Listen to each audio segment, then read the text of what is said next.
Good evening and welcome to Brock's Fish Garage.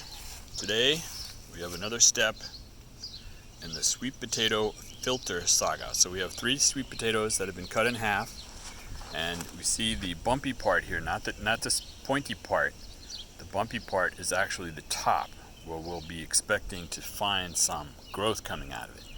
And once they start growing, they're unlike regular potatoes. They're going to make little plants attached to the potato, the sweet potato parts, and they're going to be called slips. They'll have roots going down in the bottom in the water and plants going up, and that's what we'll be dealing with next. So we got to change the water every couple of days, keep it fresh, and leave it like this. So we're going to check it out with these 3 parts, and we'll start some others, but we also have some other things going on in the garden.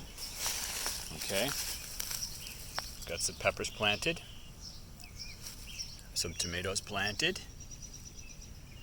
And this area here is uncovered soil. We have some cucumbers going.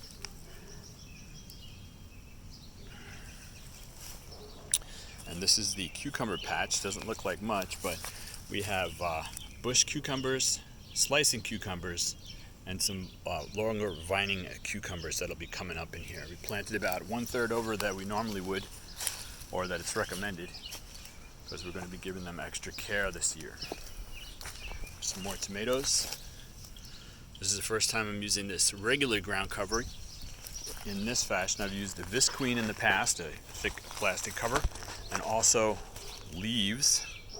This year we're going with this mesh. It's easy to water. I got to learn how to do it a little better. I had a couple of plants that were looking like they were wilting, like this guy right here.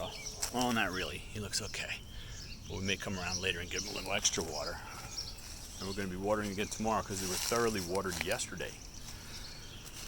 And here we are, all planted and ready to go. We have some other things going on, getting set up for hydroponics, and we'll talk about that later. Just wanted to stop in and give you the next step in the sweet potato saga. Here's all our little plants, a little cleared area. We've still got some cleaning up to do because it's going to be looking pretty this year. I'm going to look for that nice looking rural garden. Oh, got something to take you out of here. Little candy. Got a raised bed with some tomatoes in it, peppers, and just a couple of cucumbers. My wife was telling me that the cucumbers will be flavored by the peppers, and that's not something she wants to happen. So we did a big separation with the rest of the plantings. And here we have some beautiful columbine growing here in Michigan. And I think this is allium. I can't remember the name of it. But it's like a giant onion, and look at that pretty flower. Here's your classic columbine. Can be found all the way up into the mountains and the Rocky Mountains. Okay, have a good evening.